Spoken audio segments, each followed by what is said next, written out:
আমরা গতকালকে ঢাকা মেডিকেল কলেজের কয়েকটা ইউনিটে গিয়েছিলাম, যারা আহত আছেন সেখানে চিকিৎসাধীন, তাদের খোঁজখবর নেওয়ার জন্য, বাস্তবে অবস্থাটা দেখার জন্য, এবং আমাদের সাথে তদন্ত সংস্থার লোকেরাও ছিলেন। সেখানে গিয়ে আহতদের অবস্থা আমরা দেখেছি, কতটা নির্মমভাবে তারা গুলিবিদ্ধ হয়েছেন। কাউকে আগুনে পোড়ানো হয়েছে, পেট্রোল বোমা দিয়ে ঝলসে দিয়েছে আওয়ামী লীগ এবং ছাত্রলীগের লোকেরা। বিজয় মিছিলে যখন গিয়েছিল তখন তাদেরকে কিভাবে গুলি করা হয়েছে। ইন্টারেস্টিংলি সেখানে আমরা ক্লাস 3-তে পরে এমন একটা বাচ্চাকে পেয়েছি, ইমন, যে বাড্ডাতে গুলিবিদ্ধ হয়েছে। তার দুটো পায়ে গুলি লেগে দুইটা পায়ের অকেজো হয়ে গেছে, দুইটা পায়ের অন্তত ম্যাক্সিমাম অংশ ছিন্ন বিচ্ছিন্ন হয়ে গেছে, এরকম আমরা দেখেছি। তাদের বক্তব্য প্রত্যেকেই বিচার চান এবং বলেছেন বিচারের জন্য তারা যা যা করা দরকার, সাক্ষী দেওয়া বা সব কিছুর জন্য তারা করবেন, এবং তাদের একটা ক্রাইং নিড আছে। কিন্তু একটা জিনিস আমি খুব অবাক হয়েছি, যে প্রত্যেকেই এত বড় কোরবানি তারা দিয়েছেন জীবনে। অনেকের মারা গিয়েছে বা কেউ আহত হয়েছে। আমি দেখেছি একটা বাবা তার ছেলেকে বাঁচাতে গিয়ে আহত হয়েছেন। তারা আহত হয়েছেন, তাদের জীবন সংশয়ের মধ্যে আছে, কিন্তু তাদের মধ্যে কোনো অতৃপ্তি নেই। তারা যেটা মনে করেছেন যে দেশের জন্য এটা হয়েছে, তাতে আমাদের কোনো আফসোস নেই, তবে বাংলাদেশে যারা এত বড় অপরাধগুলো করেছে তাদের বিচার জন্য আমরা দেখে যেতে পারি। এটা প্রত্যেক ভিকটিমের ফ্যামিলির এবং ভিকটিমদের নিজেদের বক্তব্য ছিল। সুতরাং বিচারের ব্যাপারে তাদের এই ক্রাইং নিড আছে। তদন্ত সংস্থা এবং প্রসিকিউশন, আমরা তাদের এই অনুভূতির প্রতি যথাযোগ্য সম্মান প্রদর্শন করব ইনশাআল্লাহ। আমাদের তদন্ত সংস্থার লোকেরা পরবর্তীতে গিয়ে এই সমস্ত আহতদের ডিটেইল বক্তব্য গ্রহণ করবেন, যে ঘটনায় কিভাবে তারা শিকার হয়েছিলেন, কখন তাদেরকে গুলি করা হয়েছিল, কারা গুলি করেছিল, যতটুকু তারা দেখেছেন, এই সব বিষয়ে বিস্তারিত সাক্ষ্য প্রমাণ রেকর্ড আমাদের তদন্ত সংস্থার লোকেরা পরবর্তী সময় গিয়ে করবেন। আমরা কালকে আসলে এটা শুরু করেছি। গতকালকে একই সাথে আমরা ঢাকা মেডিকেল কলেজের পরিচালক, একজন ব্রিগেডিয়ার জেনারেল, ওনার সাথে আমরা দেখা করেছি। ওনার কাছে জানতে চেয়েছি যে কিভাবে আহতরা এখানে এসেছেন, কতজন আহত বা নিহত মানুষ এখানে এসেছেন, কতজন এখানে এসে মারা গিয়েছেন, তাদের পোস্টমর্টেম রিপোর্ট কতজনের আছে, কতজনের নাই, না থাকলে কেন নাই, চিকিৎসাটা কী পদ্ধতিতে এখানে হয়েছিল, কিভাবে ডেড বডিগুলো এখান থেকে নিয়ে যাওয়া হয়েছে, এই সব বিষয়ে তথ্য আমরা তাদের কাছে চেয়েছি। উনি আমাদেরকে সর্বাত্মক সহযোগিতার আশ্বাস দিয়েছেন।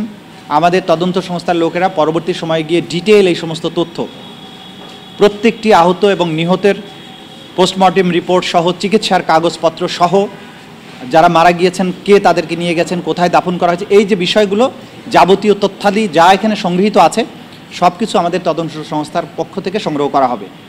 এটি ছিল গতকালকের আমাদের তৎপরতা। আজকে আমরা বাংলাদেশের সকল জেলা প্রশাসক, সকল পুলিশ সুপার, সকল সিভিল সার্জন, সকল সরকারি এবং বেসরকারি হসপিটালের যারা প্রশাসনে আছেন, দায়িত্বে আছেন, তাদের কাছে চিঠি পাঠাচ্ছি। পাশাপাশি যে সমস্ত বড় বড় কবরস্থান আছে, সেই কবরস্থানের যারা প্রশাসক আছে তাদের কাছেও চিঠি পাঠানো হচ্ছে। যে বিশ্ববিদ্যালয়ের ভাইস চ্যান্সেলরগুলোর কাছে আমরা চিঠি পাঠাচ্ছি যে সেখানে কি কি ঘটনা ঘটেছে। তো এইগুলোর চিঠিতে আমরা অনুরোধ জানিয়েছি, হসপিটালে কতজন আহত নিহত মানুষ গিয়েছিলেন, কতজন চিকিৎসা গ্রহণ করেছেন, কতজন মারা গিয়েছে, তাদের সংক্রান্ত যত চিকিৎসার ডকুমেন্ট আছে এগুলো তদন্ত সংস্থায় সরবরাহ করার জন্য। পুলিশ সুপারদেরকে অনুরোধ করেছি যে তাদের এই এলাকার মধ্যে কতগুলো ঘটনা ঘটেছে, কতটা মামলা হয়েছে, কারা কারা সম্ভাব্য আসামি, কারা কারা ভিকটিম, এগুলোর তালিকা তারা দেবেন। কবরস্থানগুলোর কাছে চিঠি দেওয়ার উদ্দেশ্য হচ্ছে যে প্রত্যেকটা কবরস্থানে কতগুলো আইডেন্টিফাইড এবং কতজন আনআইডেন্টিফাইড মানুষকে দাফন করা হয়েছে, সেই তথ্যগুলো আমাদের দরকার, এবং কী প্রক্রিয়ায় কবে তাদেরকে এখানে আনা হয়েছে সেই জিনিসগুলো জানা দরকার। মূলত এই একটা তদন্তের সূচনা লগ্নে যে প্রাথমিক জিনিসগুলো আমাদের দরকার সেগুলো আমরা কালেক্ট করার জন্য চিঠি দিয়েছি। আরেকটা চিঠি আমরা দিয়েছি সকল মিডিয়া হাউসগুলোকে, সেটা প্রিন্ট এবং ইলেকট্রনিক মিডিয়ার যারা প্রশাসনে আছেন তাদের কাছে চিঠি দিয়েছি যে আপনাদের কাছে এ যাবৎকালে এই আগস্ট বা জুলাই বিপ্লবের যত ডকুমেন্টস আপনাদের ক্যামেরায় ধারণ করা আছে, আপনাদের রিপোর্টে ধারণ করা আছে, এই সব কিছুর কপি আমাদেরকে সরবরাহ করার জন্য সেটাও আমরা রিকোয়েস্ট করেছি। আশা করছি সেগুলো আমরা পেয়ে যাব।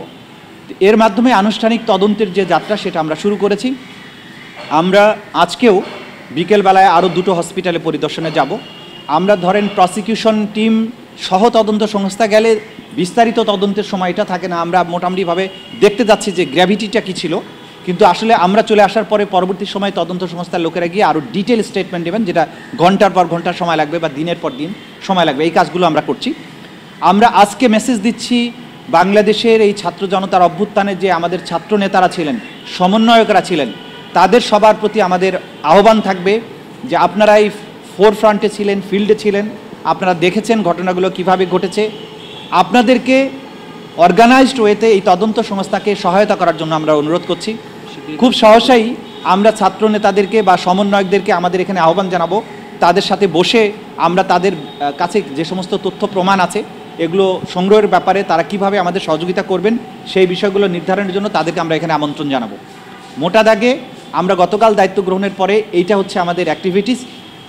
প্রতিদিন আমরা যে সমস্ত কর্মকাণ্ড করব আমরা চেষ্টা করব আপনাদের মাধ্যমে জাতির কাছে তুলে ধরতে, যাতে স্বচ্ছতার সাথে যতদিন এই তদন্ত প্রক্রিয়া চলবে স্বচ্ছতার সাথে তদন্তটা হয় এবং জাতি জানতে পারেন যে আসলে আমরা কতটুকু কাজ করতে পারছি এবং যা ঘটেছে জাতির জীবনে জাতি যাতে বুঝতে পারে যে এই বিচার প্রক্রিয়ার মধ্যে কোনো জায়গায় কোনো রকমের কোনো অস্পষ্টতা নেই এবং প্রপারলি কাজটা হচ্ছে, যাতে করে জাতি প্রত্যেকেই এই যারা যা জানেন এই ঘটনার ব্যাপারে তারা যাতে তাদের যে সমস্ত চোখে দেখা জিনিস আছে সেটা আমাদেরকে সাক্ষী হিসাবে দিয়ে আমাদেরকে সহযোগিতা করে।